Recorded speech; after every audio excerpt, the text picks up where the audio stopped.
Hey y'all, come look at this. Leo naomba niongee na watu wangu wa TikTok. Naomba nijitambulishe kwanza. Jina langu naitwa Nifa.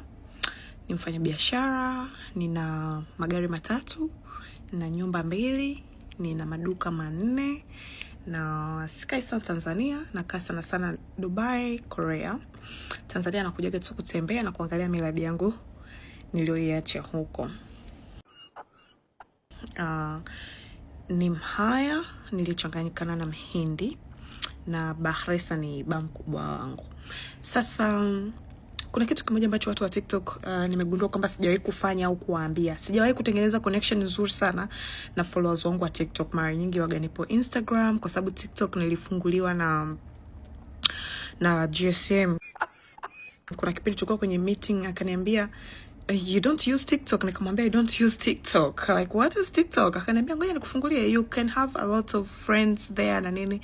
Nikamwambia basi sawa. Na wakati huo nakumbuka nilikuwa nakunywa kinywaji changu cha Mo Energy, nikanywa Mo Energy yangu ikanipa nguvu, ndo nikapata nguvu za kuingia TikTok. So my TikTok followers, nataka mjue kitu kimoja, mimi nawapenda jamani. Nawapenda kutoka moyoni.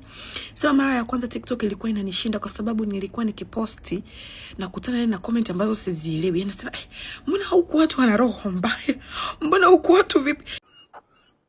Ila nikagundua watu wengi walikuwa hawanijui, lakini baadaye tukaanza kwenda sawa na nini. Nikapata aina ya watu ambao wananikubali, wananielewa na mimi nawakubali na waelewa. Tuna wakicomment sasa hivi nina uwezo wa kuwajibu kwenye comments na uwezo wa kutaniana nao. Nikiposti kitu kwa utani wanakuwa wanajua okay, hapa anatania, tunacheka, yani hawachukuli vitu serious. Zamani nilikuwa naweza nikaposti kitu cha utani, unakuta yani wanakikuza kinakuwa kikubwa mpaka nasema nataka nifute account. Lakini sasa hivi we are good. Nilikuwa sijui hata kufungua messages za TikTok kwenye inbox. Sasa hivi nafungua, tunachat vizuri hivyo ni. So I just want to tell you guys, TikTok family, I love you so much. You are the best. Nawapenda. Mimi ni mtu ambaye ni mchangamfu. I'm just charming. Napenda utani. I'm not serious 100% unless ukikutana na mimi live. Live mimi nina aibu.